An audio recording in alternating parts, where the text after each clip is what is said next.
Assalamualaikum warahmatullahi wabarakatuh. Kembali lagi bersama saya Latifah Humaira, NIM 2010713004. Hari ini kita akan mereview sebuah novel Siti Nurbaya.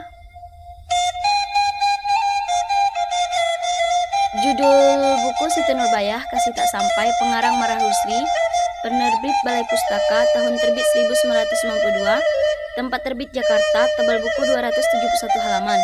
Pelaku Siti Nurbaya, Samsul Bahri, Datuk Maringgi, Baginda Sulaiman, dan Sultan Mahmud.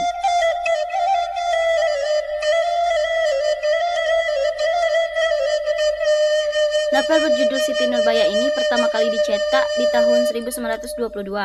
Novel ini termasuk dalam novel sastra Indonesia modern yang sangat populer dan juga diadopsi dalam film layar lebar. Penulis mengenalkan tentang kisah cinta di masa itu, yang kisah cintanya tak kunjung padam antara Siti Nurbaya dan Samsul Bahri. Novel ini juga menceritakan tentang lika-liku kehidupan masyarakat Padang. Siti Nurbaya ingin menemui Samsul Bahri di Jakarta, karena ia mengetahui kalau kekasihnya diusir orang tuanya. Namun niatnya ke Jakarta diketahui oleh kaki tangan Datuk Maringgi. Hingga akhirnya Siti Nurbaya meninggal dunia, karena meminum lemang beracun yang diberikan kaki tangan Datuk Maringgi. Novel ini memiliki banyak sekali misteri kehidupan yang dikemas dengan kisah cinta yang sangat ironis. Para pembaca tidak pernah bosan membaca novel ini secara berulang-ulang. Selain menceritakan sebuah kisah cinta, novel ini juga bercerita tentang patriotisme hingga sebuah perjuangan dalam kehidupan yang memiliki banyak sekali nilai-nilai moral yang dapat dipelajari.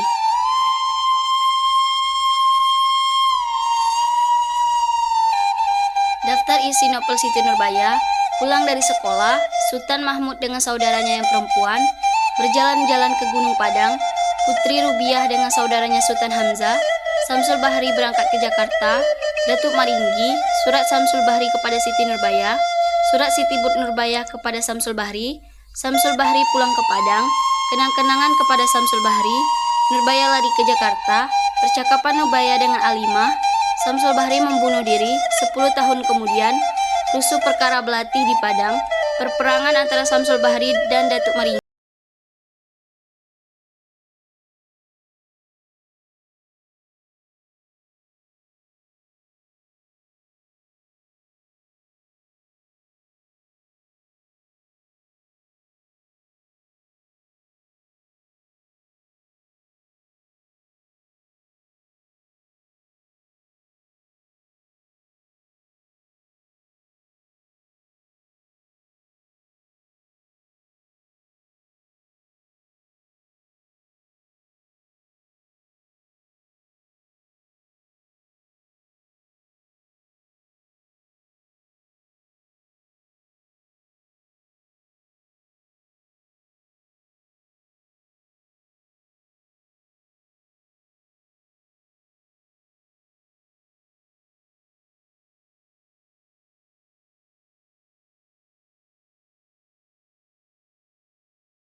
dendam kepada Datuk Maringgi yang telah merebut kekasihnya. Siti Nurbaya menyusul kekasihnya ke Jakarta. Namun di tengah perjalanan ia hampir meninggal dunia. Ia hampir terjatuh ke laut karena ada seseorang yang mendorongnya. Tetapi Siti Nurbaya diselamatkan oleh seseorang yang telah memegang bajunya, hingga dia tidak jadi jatuh ke laut. Rupanya walau ia diselamatkan dari mara bahaya tersebut, akan tetapi mara bahaya berikutnya tengah menunggunya di daratan. Setibanya di Jakarta, Siti Nurbaya ditangkap polisi karena surat telegram Datuk Maringgi yang memfitnah Siti Nurbaya bahwa dia ke Jakarta telah membawa lari emasnya atau hartanya. Samsul Bahri berusaha keras menolong kekasihnya itu agar pihak pemerintahan mengadili Siti Nurbaya di Jakarta saja, bukan di Padang seperti permintaan Datuk Maringgi.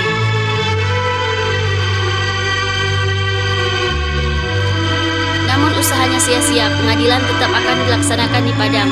Karena tidak terbukti bersalah, akhirnya Siti Nurbaya dibebaskan. Belum puas, Datuk Maringgi menyuruh seseorang meracuni Siti Nurbaya, yang mengakibatkan Siti Nurbaya meninggal. Hal ini mengakibatkan Ibu Samsul Bahri sedih dan meninggal. Samsul Bahri yang mengetahui hal tersebut sangat sedih dan mencoba bunuh diri. Namun ia berhasil diselamatkan. 10 tahun berlalu, Samsul Bahri telah menjadi Serdadu Kompeni Perangkat Letnan. Ia sekarang dikenal dengan nama Letnan Mas. Sebenarnya ia menjadi Serdadu Kompeni hanyalah pelarian dari rasa frustasinya saat mendengar orang-orang yang dicintainya telah meninggal. Ia sempat ragu ketika mendapat tugas memimpin pasukan untuk memadamkan pemberontakan yang terjadi di Padang. Bagaimanapun ia tak dapat begitu saja melupakan tanah leluhurnya itu. Ternyata pemberontakan tersebut didalangi oleh Datuk Maringgi.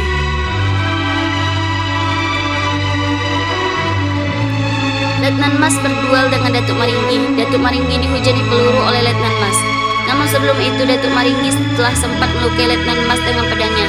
Datuk Maringgi meninggal di tempat itu juga. Sedangkan Letnan Mas dibawa ke rumah sakit. Sewaktu di rumah sakit sebelum ia meninggal dunia, ia meminta agar dipertemukan dengan ayahnya untuk meminta maaf atas segala kesalahannya. Ayah Samsul Bahri juga sangat menyesal telah mengata-ngatai anaknya tempo dulu, yaitu ketika kejadian Samsul Bahri memukul Datuk Maringgi dan mengacau keluarga orang yang sangat melanggar adat istiadat dan memalukan itu. Setelah berhasil bertemu dengan ayahnya, Samsul Bahri pun meninggal dunia. Namun sebelum meninggal, ia meminta kepada orang tuanya agar nanti dikubur di Gunung Padang, di dekat kekasihnya Siti Nurbaya. Permintaan itu dikabulkan oleh ayahnya. Ia dikuburkan di Gunung Padang, dekat dengan kuburan kekasihnya Siti Nurbaya.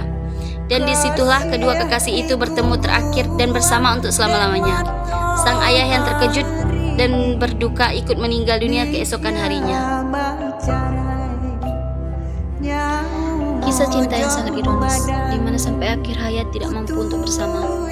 Bahkan di akhir hayatnya pun masih mampu mengingat dan berharap bisa dipersatukan di peristirahatan terakhirnya.